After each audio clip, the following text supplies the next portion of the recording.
வணக்கம் நண்பர்களே, முக்கிய செய்திகளை இந்த பதிவில் பார்க்க போகிறோம். அண்ணாமலை தனிக்கட்சி ஆரம்பித்தா யாருக்கெல்லாம் என்ன பிரச்சனை அப்படிங்கிறத ஷார்ட்டாக பார்த்துடலாம். முதல்ல ஆளும் கட்சியிலேருந்து ஆரம்பிக்கலாம்.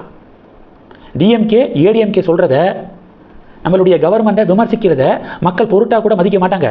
ஏன்னா அந்த ரெண்டு பேர் மாறி மாறி 60 வருஷம் ஆட்சியை செஞ்சு என்ன சாதிச்சாங்க? தமிழகத்தை சிங்கப்பூரா மாற்றிட்டாங்களா? எவ்வளவு பிரச்சனைகள், எல்லா துறைகள்லையும் லஞ்சம், இதெல்லாம் உருவாக்குனதே இந்த ரெண்டு கட்சிகள் தான். அதனால் இவங்க சொல்கிறது மக்கள் மத்தியில் எடுபடாது. நம்ம 5 வருஷம் ஆட்சி செய்கிறதுல எந்த சிக்கலும் இருக்காது, ஆன்டி இன்கம்பன்சியெல்லாம் உருவாகாது அப்படின்னு டிவிகேக்காரங்க நினச்சாங்க. அண்ணாமலை தனிக்கட்சி ஆரம்பித்தா அவர் கேட்கக்கூடிய கேள்வியெல்லாம் அதிரடியாக இருக்கும். அண்ணாமலை மேலே எந்த பழியையும் சுமத்த முடியாது. ஒருவேளை பாஜக இருந்தாருன்னா மதவாத அரசியல் அப்படின்னு தேஞ்சு போன ரெக்கார்டர் மாதிரியே பேசுவாங்க. பாஜக மதவாத அரசியல்லாம் பண்ணலை, ஆனால் இப்படி சொல்லிக்கு இருப்பாங்க. பிஜேபியில் இல்லாமல் தனிக்கட்சினா அண்ணாமலையை குற்றம் சாட்டவே முடியாது. அவருடைய சர்வீஸில் நேர்மையான அதிகாரிங்கிற பேரையும் வாங்கி வச்சிருக்காரு. புள்ளி விவரத்தோட பேசுவாப்புல. இது மிகப்பெரிய ஆன்டி இன்கம்பன்சியை டிவிக்கு ஆட்சிக்கு எதிராக உருவாக்கும். இந்த ஒரு பயம் டெஃபினட்டாக ஆளும் கட்சிக்கு இருக்கும்.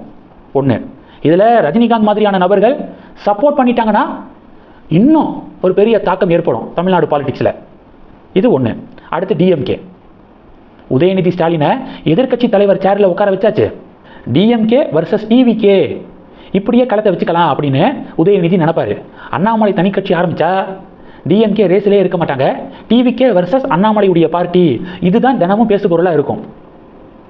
அப்போது இந்த ஒரு கவலை டிஎம்கேவுக்கு இப்போவே வந்துருச்சு.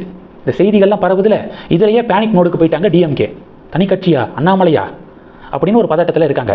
அடுத்தது அதிமுக ஏற்கனவே பல பிரச்சனைகள் இருக்காங்க. இதில் அண்ணாமலையுடைய தனிக்கட்சியுடைய தாக்கத்தெல்லாம் அதிமுக எப்படி சமாளிக்க போகிறாங்க அப்படிங்கிறதே தெரியலை.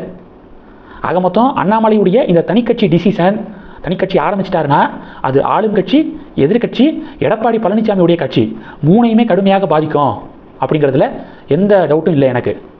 இது ஒன்று. ரெண்டாவது என்ன பார்க்க போகிறோம்? இன்றைக்கி டெல்லியில் மிக முக்கியமான ஒரு ஆலோசனை கூட்டம் நடக்குதான். சிஇசி மீட்டிங் அப்படின்னு சொல்லுவாங்க, சென்ட்ரல் எலெக்ஷன் கமிட்டி மீட்டிங். இதில் 3 டாபிக் சம்மந்தமான ஆலோசனை நடக்க போதான்.